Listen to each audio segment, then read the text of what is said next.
ఓం శ్రీరామచంద్ర పరబ్రహ్మణే నమః. ఓం నమో వశిష్ఠ విశ్వామిత్ర వ్యాస వాల్మీకి సుఖాదిభ్యః. ఓం శుక్లాం భరధరం విష్ణుం శశివర్ణం చతుర్భుజం ప్రసన్నవదనం ధ్యాయేత్ సర్వవిఘ్నోపశాంతయే.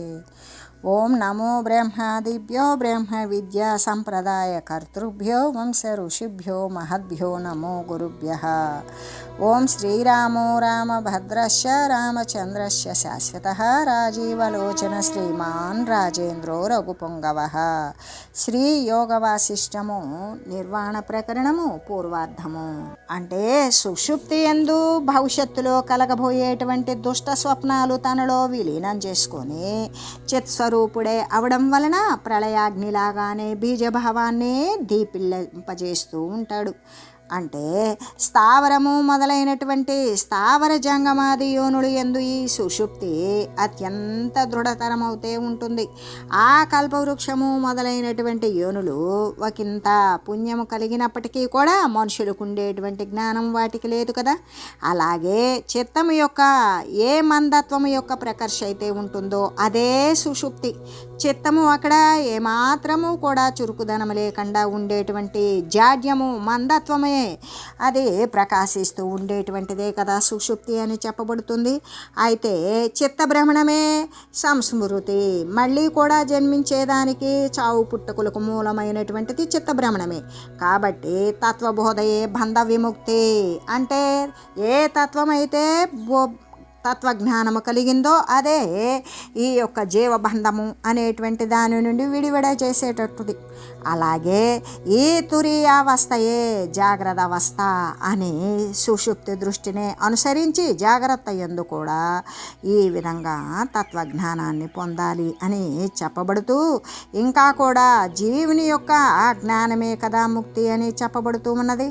ఈ జ్ఞానము వలన జీవుడు నిర్మలమైనటువంటి శుద్ధమైనటువంటి మరి తత్వజ్ఞానము చేత శుద్ధము చేయబడినటువంటి రాగి బంగారమైనట్లుగానే తాను కూడా జ్ఞానం యొక్క ఆసరాతోటి పరమాత్మయే అగుచూ ఉన్నాడు అని చెబుతూ, అంటే తత్వజ్ఞానము వలనే జీవునికి ముక్తి లభిస్తుంది. పుటము వేయడం ద్వారా ఏమవుతుంది? మాలిన్యం కడిగి వేసినట్లే. ఆ మాలిన్యం కడిగి వేయగా రాగి బంగారు అయినట్లుగానే తత్వజ్ఞానము వలన జీవుడు కూడా పరమాత్మయే అగుచూ ఉన్నాడు. అంటే జీవుని ప్రబోధమగు ముక్తి రెండు విధాలుగా చెప్పబడుతూ ఉన్నది. ఒకటి జీవన్ముక్తి, అంటే జీవించి ఉండగానే ముక్తత్వాన్ని పొందడం. రెండవది విదేహముక్తి, శరీర పతనానంతరం వచ్చేటువంటి ముక్తత్వం అని చెబుతూ, అయితే ఇక్కడ జీవ ప్రబోధాన్ముక్తిర్హి ప్రబోధాత్ పరమాత్మతాం శోభ్యేతి క్షాళితామలం తామ్రం కనకతామివ. అంటే ఏ విధంగా ఇక జీవుడు అనేటువంటి వాడు తన యొక్క తురీయావస్థ ఏవైతే ఉన్నదో అదే కదా జీవన్ముక్తి. దీని నుండి తురియాతీత పదము అనేటువంటిది లభిస్తూ ఉంటుంది. దీనినే బోధ అని చెప్తారు. ఆ తర్వాత జీవుడు ఉత్కృష్టమైనటువంటి చిన్మాత్ర బ్రహ్మస్వరూపాన్ని పొందుతూ ఉన్నాడు. ఈ బోధ బుద్ధి యొక్క ప్రయత్నము వలననే, అంటే ప్రయత్నము స్వకీయమైనటువంటి ప్రయత్నము వలననే, దానినే పురుషకారము అని చెప్పబడుతుంది. దాని వలననే లభిస్తూ ఉంటుంది ఈ బోధ అని చెబుతూ, అప్పుడు ఈ శరీరముననే తత్వజ్ఞానము వలన పరమాత్మను గురించినటువంటి ప్రమాణాలు అన్నింటినీ కూడా అంతరమును గ్రహించి వాడు పరమాత్మ తత్వంతో తన్మయుడవుతాడు. అజ్ఞాతుడైనటువంటి జీవుడు ఇక వాస్తవానికి స్వస్వరూపమున వెలయుచూ ఉన్నప్పటికీ కూడా రాతిలాగానే హృదయమును గట్టిగా పేర్కొనినటువంటి భయం కూడా ఇంతవరకు కనబడుచూ ఉన్నప్పటికీ దానిని దీర్ఘమైనటువంటి స్వప్న విభ్రమమే అని గ్రహించగలుగుతాడు. ఎలాగంటే జీవుని యొక్క అంతరమున చిత్కలగాక వేరొకటి ఉన్నదా? చిత్కలే కదా ఉన్నాడు. చిత్కల కాకుండా వేరొకడు ఉన్నాడా? లేడు అని చెబుతూ, జీవాణోరంతలే త్వన్యన్య కించిత్ మాధృతే ఎత్ర ఎత్ర జగద్దృష్ట మహోమాయా విజృంభితం. అంటే దానినే ఇతరాభావంతో చూచినట్లయితే జీవుడు వ్యర్థంగా శోకిస్తాడు. జీవుని యందు ఆ పరమాత్మ కాకుండా వేరొకటి ఏమైనా ఉన్నదా అని చెబుతూ, అంటే ఏ విధంగా ఉన్నది ఇక్కడ అంటే, ఇక్కడ అక్కడ కనబడేటువంటి జగత్తు ఎలా ఉన్నది? జీవుడు అనేటువంటి అణువునందు పరమాత్మ తప్ప ఇతరమైనది ఏది ఒక్కింత కూడా కొంచెమైనా లేదు. ఎక్కడెక్కడ జగత్తు కనబడుతూ ఉన్నదో అదంతా మాయ మాత్రమే విజృంభించింది అని చెప్పడం. అయితే ఇక్కడ అక్కడ కనబడేటువంటి జగత్తు కేవలము మాయా విజృంభితమే కదా అని చెబుతూ, అంతేకాదు అంటే మూకిట్లో మరిగేటువంటి నీరు మరి వేరు వేరు రూపాలలో దాల్చుతూ భ్రమ కల్పించినట్లుగా ఉన్న జీవులు యందు కూడా అబద్ధమైన ఈ సంసార భ్రమ అనేటువంటిది తోస్తూ ఉంటుంది. జీవునికి వాసన బంధనమే బంధనంగానే వాసన లయించిపోతే అది ముక్తత్వమే అని చెబుతూ, అంతేకాదు జీవుని యొక్క సుషుప్తి ఏ వాసనల యొక్క పరమావధి అంటే ఆ జీవుడు ఏ మందత్వంతో కూడినటువంటి ఉంటాడో ఆ సుషుప్తియే అదే వాసనల యొక్క పరమావధి. అంటే తురీయము కానీ తురియాతీతాలు కానీ వాసనారహితాలే కదా. ఈ వాసనలన్నీ కూడా స్వప్నమునందు విచిత్ర భావాలను స్ఫురింపజేస్తూ ఉంటాయి. అప్పుడే ఈ జీవుడు స్థావరము మొదలైనటువంటి జంగమాల యొక్క భావాలను కూడా పరిగ్రహిస్తూ ఉంటాడు. జీవుని యొక్క వాసనలు మధ్య రకమున ఉన్నటువంటి ఆ యొక్క తిర్యక్యోనులను పొందుతూ ఉంటాడు. పశుపక్షుల జంతువుల యొక్క శరీరాలను ఉపాధులను పొందుతూ ఉంటాడు. వాసనలు కొంచెంగా ఉంటే మనుష్య గంధర్వులు మొదలైనటువంటి రూపాలను పొందుతూ ఉంటాడు. సుషుప్తి తొలగిపోయిందా ఆపాదమస్తకము కూడా ప్రాణాహంకారాలు వ్యాపించి ఉంటే నేను ఇట్టి శరీరముతో కూడుకొని ఉన్నవాడను అని తలుస్తాడు. అప్పుడే ఘటాధికములైనటువంటి వస్తువులు బాహ్య వస్తువులు అని తోస్తూ ఉంటుంది. అయితే అప్పుడు ఈ చక్షురాది ద్వారాల నిర్గతమైనటువంటి అంతఃకరణాల నుండి వృత్య విచ్ఛిన్నుడైనటువంటి జీవుని వలన ఈ ఘటాదులు ఈ వస్తువులు వ్యాప్తమై నేను ఘటమును ఎరుగుచున్నాడను అనేటువంటి ఈ గ్రహింపు గ్రాహ్యగ్రాహక రూపమైనటువంటి వాసన యొక్క సత్తా విచిత్రంగా వానికి పొటమరిస్తుంది. ఇలాగా అంతఃస్థితమైనటువంటి ఆత్మ చైతన్యమే బాహ్యములైనటువంటి అనాత్మ వస్తువులతో కూడా గ్రహించినట్లుగా ఉండేటువంటి ఈ యొక్క గ్రహించడము స్వీకరించడము వాసన రూపమున మృగతృష్ణలాగానే ప్రకాశిస్తూ ఉంటుంది. కాబట్టి ఈ గ్రాహ్యగ్రాహకాది అంటే ఆ విధంగా గ్రహించడము ఆ విషయాన్ని స్వీకరించడము ఈ సంబంధాలన్నీ కూడా వాసనాధ్యస్తములైనటువంటి భ్రమలే. నిజానికి అవి వాస్తవాలు కానే కావు. ఇక్కడ ఆత్మ గ్రహించేటువంటిది ఏదీ లేదు, లేదా వదిలిపెట్టేటువంటిది కూడా ఏదీ లేదు. బాహ్యాంతరకళాకార చిదాత్మైక ప్రకాశతే త్రిజగచ్చిచ్చమత్కార్యాస్త్వలం భేద వికల్పనై శోభితా స్మశ్చితి చిరాస్త బాహ్యాధ్యం న విద్యతే. ఈ చిదాత్మ ఒక్కటియే బాహ్యాభ్యంతరములాగానే కళలులాగానే ప్రకాశిస్తూ ఉన్నది. కాబట్టి ఈ మూడు జగత్తులు అంటే త్రిగుణాలకు లోబడినటువంటి ఈ జగత్తులు చిత్సముత్కృతి అని గ్రహించాలి. భేద కల్పనల వలన ప్రయోజనం ఉన్నదా? లేదు. ఎందుకు? తత్వదృష్టిని అనుసరిస్తే మనమందరం కూడా ఆ చిత్స్వరూపము చేతనే విరాజిల్లుచూ ఉన్నాము కదా. అంటే ఈ మూడు కాలాల యందు కూడా చిద్వ్యతిరిక్తమైనటువంటి బాహ్యాభ్యంతరమైనటువంటి జగత్తు ఏదైనా ఉన్నదా అంటే లేదు అని చెబుతూ, ఏ విధంగా బాహ్యాభ్యంతరాల యందు కూడా చిత్కళారూపమైనటువంటి చిదాత్మ ఒక్కటి మాత్రమే ప్రకాశిస్తూ ఉన్నది. ఈ ముల్లోకాలు అన్నీ కూడా ఆ చిదాత్మ యొక్క చమత్కారం మాత్రమే అయి ఉన్నాయి. అంటే ఆ చిదాత్మ యొక్క వివర్త మాత్రమే అయి ఉన్నాయి.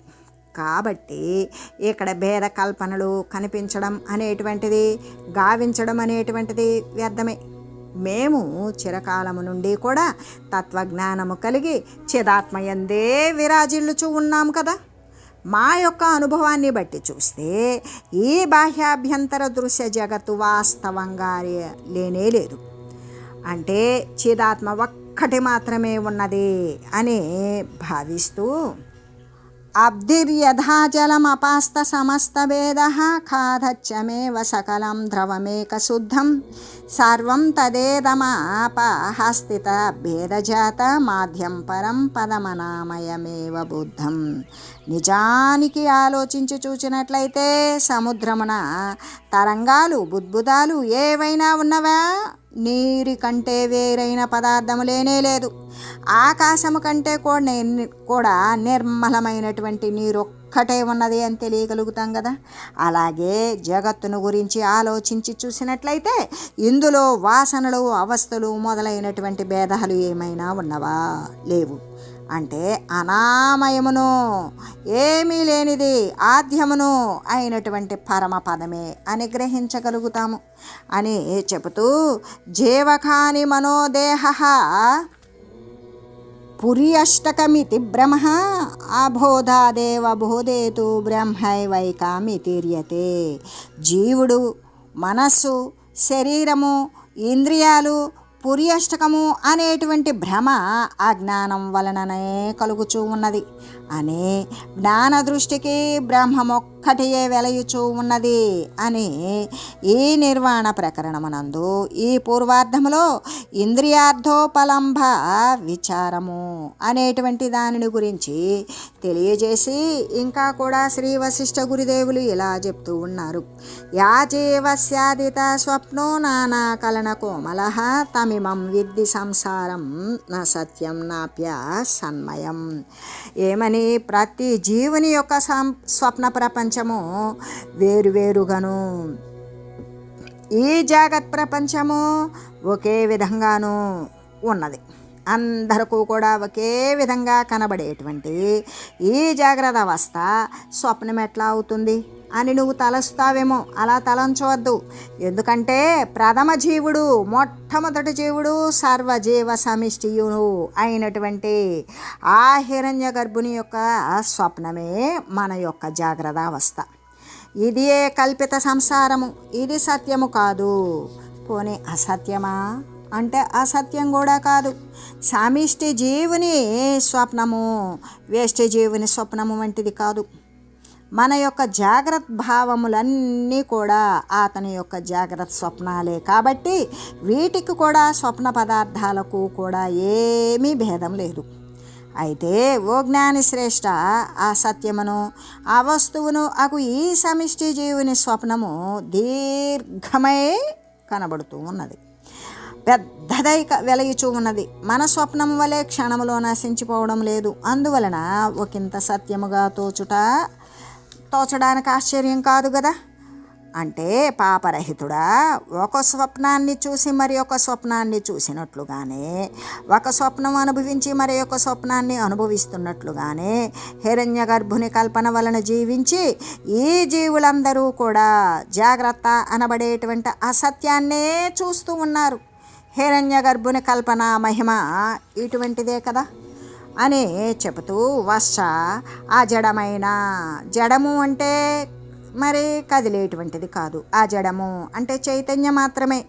ఆ చైతన్యమైనటువంటి బ్రహ్మ వస్తువును సమిష్టి జీవుని యొక్క అంశమగు వేష్టి జీవుని యొక్క మోహానికి వశమై జడంగా చూడబడుతూ ఉంటుంది. అంటే స్వయం జ్యోతియే ఆత్మ అనేటువంటిది. అంటే ఆ స్వయం జ్యోతియే అయినటువంటి ఆత్మ యొక్క ప్రకాశం వలన జీవులు స్వప్నమున భ్రమించినట్లుగానే సూర్యుని వలన ప్రకాశింపబడు ఈ మూడు జగత్తులలో ఉన్నటువంటి జీవులు ఒకరితో ఒకరు భేద కల్పనలను చేసుకుంటూ భ్రమిస్తూ ఉన్నారు.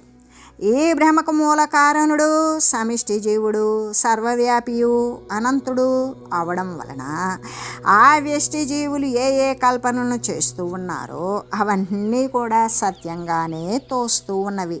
పుండరీకాక్ష నిర్దిష్టాం అసంశక్తి గతిం శుభాం యమాలింగ్య మహాబాహో జీవన్ముక్తో మహాముని పాండోహ పుత్రోర్జునో నామ సుఖం జీవితమాత్మనః క్షిపయిష్యతి నిర్దుఃఖం తదాక్షేపయ జీవితం. ఓ మహాబాహో, పుండరీకాక్షుడు నిర్దేశించినట్లుగానే శుభకరమైనది పాండుపుత్రుడైన అర్జునుడు అనేటువంటి మహర్షి సమాశ్రయించి దుఃఖరహితుడై సుఖముగా జీవితాన్ని గడిచేటువంటి అయిన అనాసక్తి యోగాన్ని గురించి అంటే నేను అర్జునోపాఖ్యానం అనేటువంటిది తెలియజేస్తాను, నువ్వు విను అని చెబుతూ, మహాబాహువగు ఓ రామచంద్ర, ఇంక నీవిప్పుడు శ్రీకృష్ణుని చేత ఉపదేశింపబడిన అసంశక్తి అనేటువంటి శుభమార్గాన్ని గురించి, ఏ విధంగా సప్తజ్ఞాన భూమికలలో అసంశక్తి అనేటువంటిది 5వ జ్ఞాన భూమిక, ఆ అసంశక్తి అనేటువంటి శుభమార్గాన్ని గురించి నీవు విను. దానిని కనుక అవలంబించినట్లయితే మనుజుడు జీవన్ముక్తుడే అవుతాడు, మహాముని కూడా అవుతాడు అని చెబుతూ, పాండుపుత్రుడైనటువంటి అర్జునుడు సుఖంగా అంటే జీవన్ముక్తినిలాగానే జీవించి ఉండగానే ముక్తత్వాన్ని చెందిన వానిలాగానే తన యొక్క జీవితాన్ని ఎలా గడిపాడో ఆ విధంగా నీవు కూడా దుఃఖరహితంగా నీ జీవితాన్ని గడుపు అని చెప్పాడు. అప్పుడు శ్రీరామచంద్రుడు అడుగుతున్నాడు, భవిష్యతి కదా బ్రహ్మన్ సోర్జున పాండునందన కీదృశీంచ హరిస్తస్య కదయిష్యత్య సక్తతాం. ఓ బ్రహ్మజ్ఞ, పాండునందనుడు అనేటువంటి అర్జునుడు ఎప్పుడు అవతరించాడు? హరి ఆయనకు అసంగము అనేటువంటి దానిని గురించి ఎలా బోధించాడు అని అడగగా శ్రీ వశిష్ఠ గురుదేవులు ఇలా చెప్తూ ఉన్నారు, అస్థి సన్మాత్రమాత్మేతి పరికల్పిత నామకం స్థితమాత్మన్యనాద్యంతే నాభశివా మహానభ. అంటే ఆకాశాన్ని ఆశ్రయించుకొని ఆకాశమే వెలయినట్లుగానే కేవలము అంటే ఆత్మను ఆశ్రయించుకొని సన్మాత్రము అస్థి మాత్రము అని పరికల్పింపబడేటువంటి ఆద్యంత విహీనమైనటువంటి ఆత్మ వస్తువు అనేది అలరారుచూ ఉన్నది. ఎలాగంటే బంగారమునందు ఆ యొక్క ఆభరణాలు కటక కేయూరాది ఆభరణాలను నీటి యందు తరంగాలను చూచినట్లుగానే విమలము మాలిన్యరహితమైన నిర్వికారమైన ఏ మార్పులకి లోనుగానటువంటి ఆత్మయందు ఈ సంసార భ్రమ కూడా కనబడుతూ ఉన్నది. ఎలాగా మరి బంగారము అన్నప్పుడు మనం ఏం చెప్తాం అంటే ఆ ఆభరణాల పేర్లే చెప్తాం కానీ అది బంగారము అనుకోము. అలాగే ఇక నీటి యందు ఉన్నటువంటి తరంగాలను పెద్ద అల చిన్న అల ఆ తరంగము ఈ కెరటము ఈ బుద్బదము ఆ ఫేనము ఈ బుడగలు ఈ విధంగా ఆవర్తనాలు సుడిగుండాలు అని చెప్తాము కానీ లోపల ఉన్నటువంటి నీటి యొక్క తరంగాలనే చూస్తాం కానీ నీటిని అని అంచము. అలాగే మలినము లేనటువంటి ఆ మార్పులకు లోనుగా అనేటువంటి ఆత్మయందు కూడా ఈ సంసార భ్రమము అనేటువంటిది చూడబడుతున్నది. అంటే జగత్తే కనబడుతూ ఉన్నది. అంటే వలలో పక్షులు చిక్కుకొనున్నట్లుగానే ఈ భ్రమజాలమున చతుర్దశ విధాలుగా కూడా భూత సమూహాలు చిక్కుబడుతూ ఉన్నవి. ఈ ప్రాణికోట్లన్నీ కూడా వలలో పక్షులు చిక్కుబడినట్లుగానే భ్రమలో చిక్కుబడిపోతూ ఉన్నవి. అక్కడ భూత పంచకముతో కూడినటువంటి సంసారానికి అంటే ఆకాశవాయువు అగ్ని జల పృథ్వులు అనేటువంటి 5 భూతాల యొక్క పంచకముతో కూడినటువంటి సంసారానికి అంటే ఈ యొక్క దేహాల యొక్క ఉత్పత్తి వినాశాలకు లోకాలకు శృతులకి స్మృతులకు ప్రశంసింపబడినటువంటి వేదాలకి వేదాంగాలకి కూడా ప్రశంసింపబడిన లోకపాలకులైనటువంటి యముడు చంద్రుడు సూర్యుడు ఇంద్రుడు మొదలైనటువంటి వారు నాయకత్వాన్ని వహిస్తూ ఉన్నారు.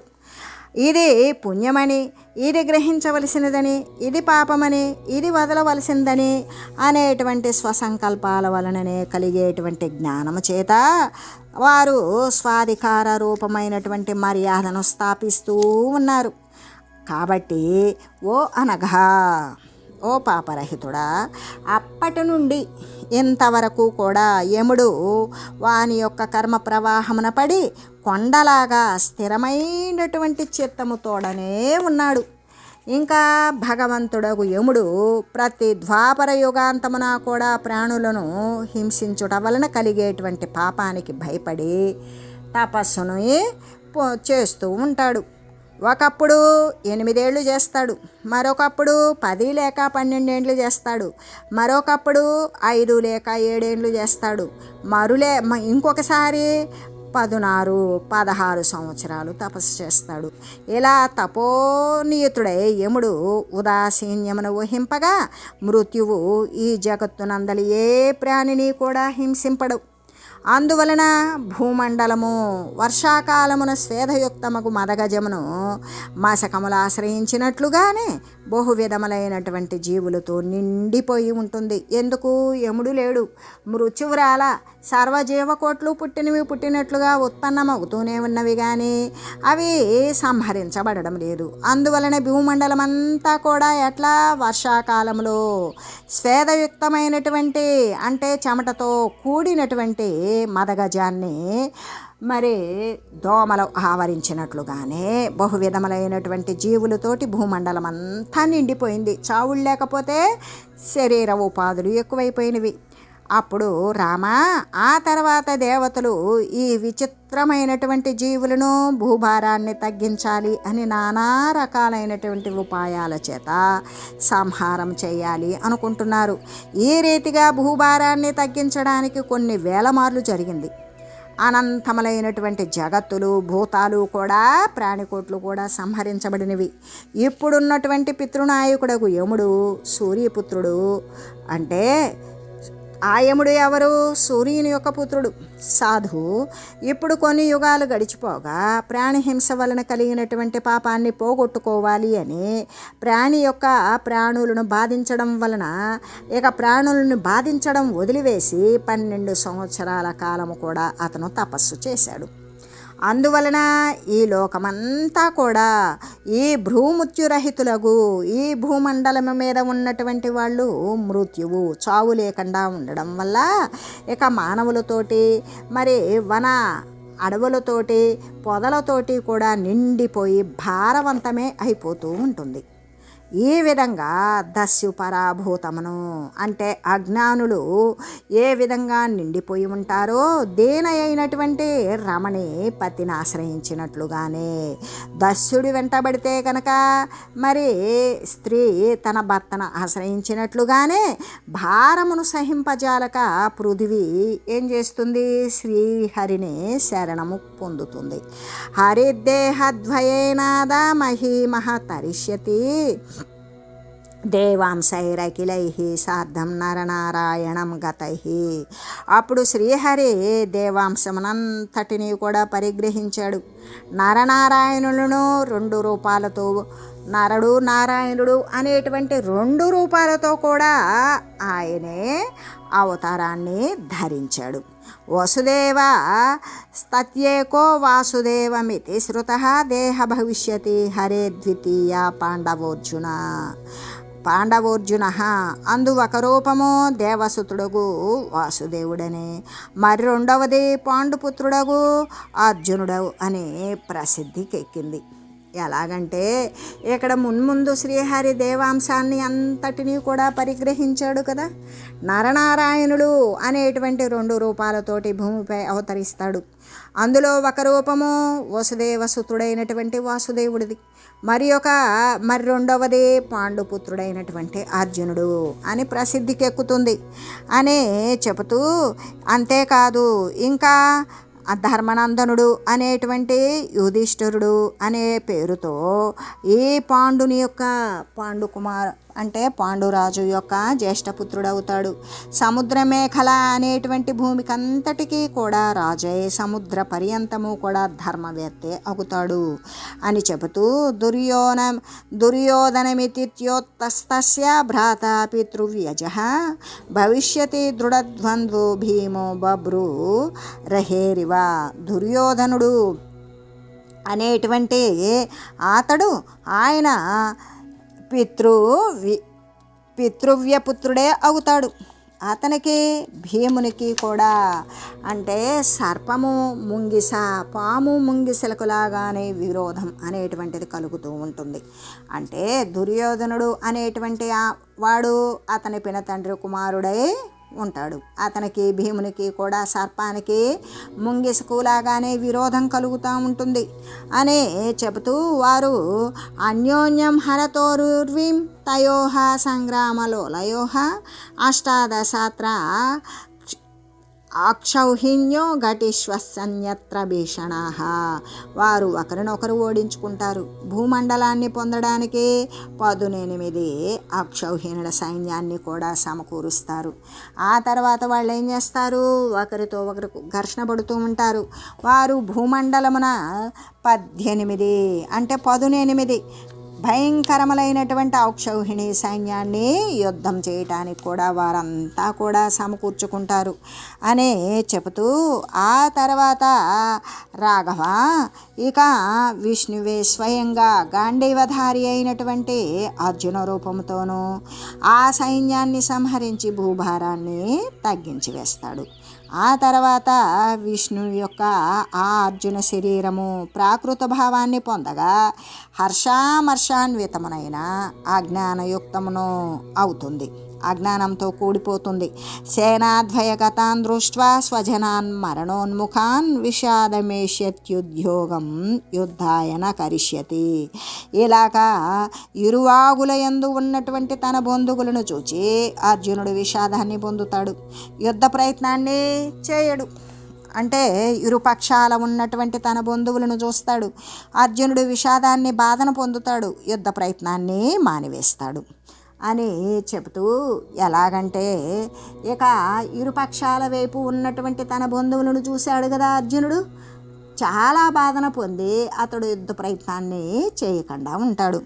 తమర్జునాభిధం దేహం ప్రాప్త కార్యైక సిద్ధయే హరిర్బుద్ధేన దేహేన బోధయిష్యతి రాఘవ. కాబట్టి ఓ రాఘవ, అర్జున నామాన్ని పొందిన ఆ శరీరాన్ని స్వతసిద్ధ ఆత్మబోధతో కూడినటువంటి కృష్ణదేహమున ఆ హరి ప్రబోధం చేశాడు. ఏ విధంగా అంటే అటువంటి సమయంలో నేను యుద్ధము చేయను అని యుద్ధ ప్రయత్నాన్ని ఆపివేసిన ఆ యుద్ధ రూప కార్యం యొక్క సిద్ధి కోసం ఆత్మబోధతో కూడినటువంటి వాడు శ్రీకృష్ణ పరమాత్మ అర్జునునకు ఈ ప్రకారంగా ప్రబోధాన్ని చేస్తాడు అని చెబుతూ నజాయతే మ్రియతే వా కదాచి నాయం భూత్వా భవితా వానభూయః అజోనిత్య శాశ్వతోయం పురాణో నహన్యతే హన్యమానే శరీరే. ఈ ఆత్మకు జనన మరణాలు లేవు. అంటే దీనికి 6 రకాలైనటువంటి షడ్విధ భావ వికారాలు కూడా లేవు. ఏది అస్థితే జాయితే వర్ధతే పరిణమితే విపక్షీతే వినశ్యతే అనేటువంటి షడ్భావ వికారాలు కూడా లేవు ఆత్మకి. ఇది అసలు పుట్టనే లేదు, ఇక ముందు శరీరాన్ని పొందదు. ఇది నిజము. అంటే శాశ్వతమైనది, నిత్యమైనది, సత్యమైనది, పురాతనమైనది. శరీరము ఒకవేళ నష్టపడినప్పటికీ, వినష్టము చేయబడినప్పటికీ కూడా దీనికి ఆత్మతత్వానికి వినాశము లేదు అని చెబుతూ ఎలాగంటే ఓ అర్జున, ఈ ఆత్మ ఎప్పుడూ పుట్టలేదు, చావదు. మరి అతడు ఒకప్పుడు లేకుండా ఉండి మరలా ఇంకొకప్పుడు ఉండి మరలా ఇంకొకప్పుడు లేకుండా ఉండేటువంటి వాడు కూడా కాదు. అతడు జన్మరహితుడు, నిత్యుడు, శాశ్వతుడు, పురాణ పురుషుడు, సనాతనుడు, అనాదిరూపుడు. శరీరము చంపబడినప్పటికీ కూడా అతడు చంపబడడు అని చెబుతూ అంతేకాదు యయేనం వేత్తి హంతారం యశైనం మన్యతే హతం ఉభౌతౌన విజానీతో నాయం హంతిన హన్యతే. ఈ ఆత్మను చంపుచున్నాను అని, చచ్చిపోయింది అని తలచేటువంటి వారి ఇద్దరూ కూడా ఆత్మతత్వాన్ని తెలియనటువంటి వారే. ఇది ఎవ్వరిని చంపడం లేదు, ఎవరి చేతను కూడా ఇది చంపబడడం లేదు అని చెబుతూ ఎలాగంటే అంటే ఆత్మను చంపువాడు అని ఎవడెరుగుతాడో, ఇంకా ఆత్మ చంపబడింది అని ఎవడు తలుస్తాడో వారిద్దరూ కూడా తెలివి తక్కువ వారే. ఆత్మను గురించి తెలిసినటువంటి వారు కాదు. వాస్తవంగా ఆత్మ ఎన్నడూ కూడా చంపడము లేదు, చంపబడము లేదు. అని తెలియజేస్తూ ఓం మంగళం శ్రీ గురుదేవాయ మహనీయ గుణాత్మనే సర్వలోక శరణ్యాయ సాధురూపాయ మంగళం. ఓం మంగళం కోసలేంద్రాయ రామాయ రామభద్రాయ చక్రవర్తి తనూజాయ సార్వభౌమాయ జానకీ వల్లభాయ శ్రీరామచంద్రాయ మంగళం. ఓం తత్సత్.